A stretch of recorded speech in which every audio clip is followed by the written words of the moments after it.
What's going on, guys, and welcome back to another episode of Career Mode. This is episode number 132, and today we are starting the new season off with West Bromwich Albion. Of course, after finishing the World Cup on a high by winning the World Cup with England, what a fantastic achievement that was. We now start the regular season with West Brom, and as you can see, we start the episode off by just officially ending the last season. You'll see that we won Manager of the Year, and Joe Hart won Player of the Year, and we do get ourselves into the new season. Obviously, I know that a lot of people have been saying, when you're going to leave. I addressed it briefly in the last episode. We will be looking for jobs ASAP as soon as they start to appear in the browse job section in the first couple of months. But we will be playing through the first transfer window here regardless, because in the first transfer window, August, September, and July, August, September, and I think sometimes in October as well, there aren't any jobs available. But the first couple of months there aren't anyway. But still, there you go. Regardless, we start the new season off with a U-Score monthly report. We also have a scout report as well from one of our scouts based in Italy.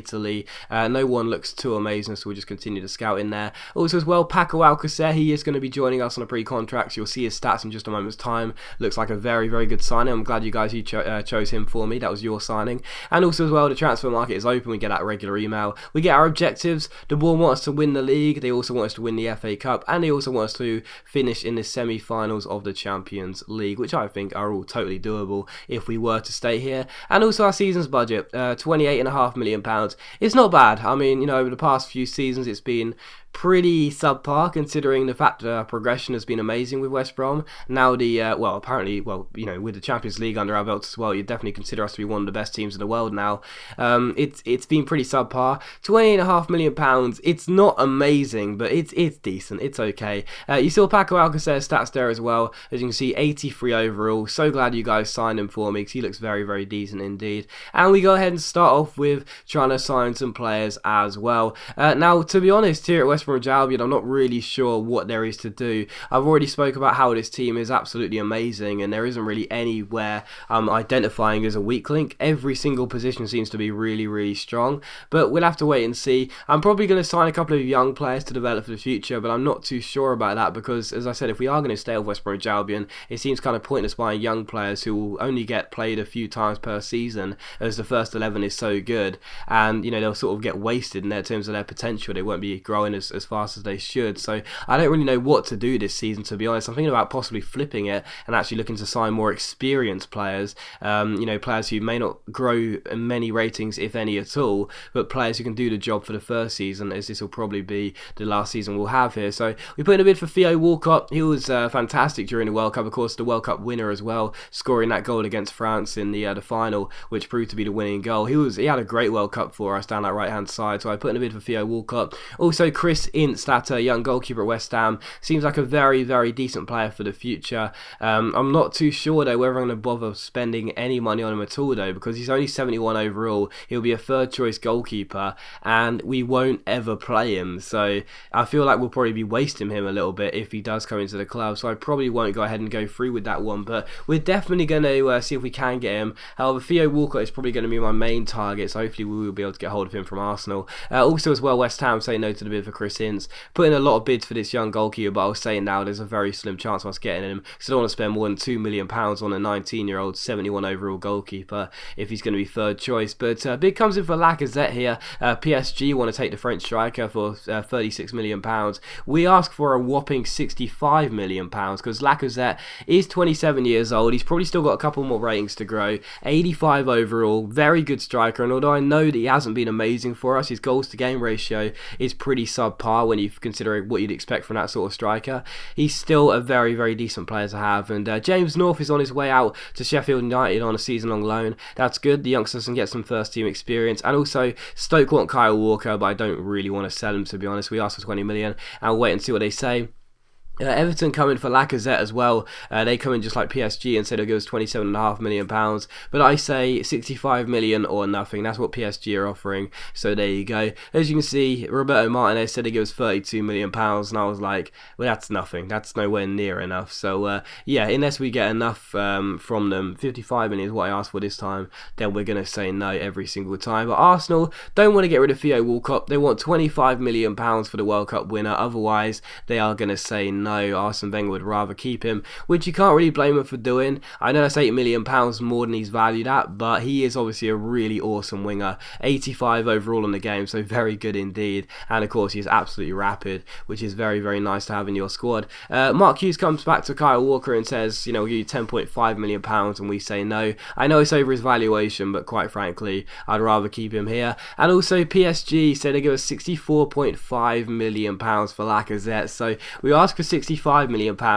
They say they give us 500 grand less, because that's really, really important. And we say, okay, take him. I mean, I know Lacazette's a great player, and I wasn't really sure about this. As you can see, I did just say yes. I was thinking about stalling it, but I thought, yeah, I have to say yes, because I know he's a really good player, and I know he's 85 overall, and I know you're probably sitting there thinking, oh my god, he has 89 potential. But at the end of the day, he's someone whose goals to game ratio hasn't been that good, and as I say many, many times, yes, the overall is important. Yes, it's a very, very important stat to have, knowing that you're improving the squad when you buy a player that's got a better overall than the previous one. But the most important thing is the stats of the players in terms of the actual stats, not the attributes, but the stats, how well you do with them. And with Lacazette, he's been okay. He hasn't been bad. He's not been a flop or anything, but I never really feel as though he's that world-class striker. We have one in Aubameyang, even though he's 2 ratings lower than Lacazette, and that's the point right there. It's more about how you feel with the players you're using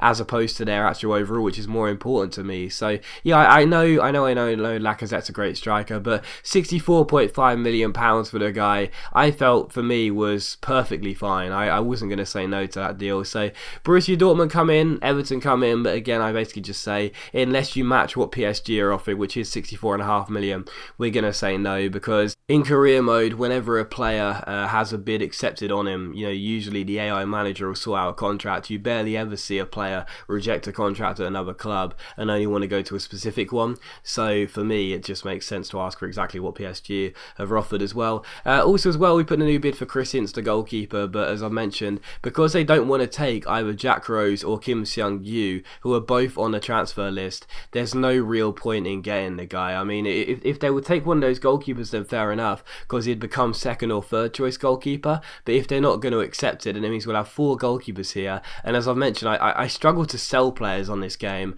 with Jason Davidson being a classic example. He's been on the transfer list since day one, and he's still here. So it's one of those things, really. I'm not really prepared to have 4 goalkeepers here. It'll be a bit of a waste, but there you go. Still, Arsenal accepted a bid for Theo Walcott, £25 million. So we go ahead and offer him a contract, and we'll wait and see what he says. And of course, Lacazette, as you would have seen, has now been sold to PSG. So he's gone. He was a good player, but a huge sale regardless. £64.5 million was treble his valuation, and I feel as though we've made some good business there. We put in a bid for Wayne Rooney as well from United. I know he's 32 years old, but he had a very, very good World Cup for us, and I feel as though he could do a very good job in the centre forward role, and having Niang as our first choice striker, that could be a pretty decent combination. Also put in a bid for Rodrigo Lazzari, the Roma striker. Is only 19 years old, but yet already 78 overall. What a player he looks like for the future, but I'm not actually sure whether I want to buy him, because I feel like I'll be wasting him here if I don't use him very much. But still, putting a new bid for Chris Ince of £4 million. We'll wait and see what West Ham say, but they don't really want to sell him for it. It seems like they want about £6-7 million for him. For a third, fourth choice goalkeeper, it's going to be pretty stupid in my opinion, but there you go. Also putting a bid for Raphael Varane, because we've got so much money now, £82 million.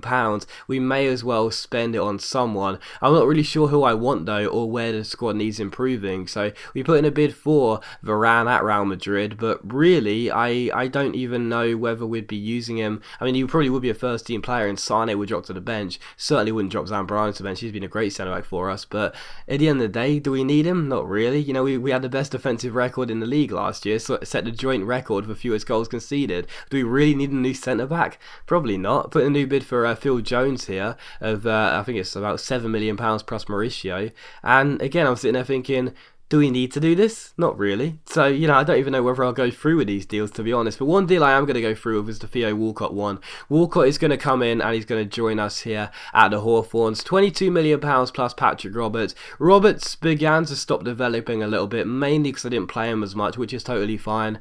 So really, Walcott coming in for Roberts, and obviously £22 million as well. To me, a bit of an overspend probably, but at the end of the day, Walcott had a great tournament for us. He he was the underrated player all through the knockout stages and the group stage, and then he came alive in the final, scoring us the winning goal. So he had a great tournament, so I'm very pleased he comes in. Where I'm going to fit him into the squad, I don't know. I'm contemplating doing something quite interesting, but we'll have to wait and see. And also we put in a new bid for Wayne Rooney as well, just because I think it might be interesting this time around to sign players that are experienced in their early 30s I should say, and late 20s, and seeing how they could do for us before they begin to start decreasing in stats, because my philosophy is usually buy young high potential players, but this time around I think I might change up a little bit, go for more experienced players and see how well we can do with them. Also, West Ham say no further talks, just stop calling us basically, you're not giving us what we want.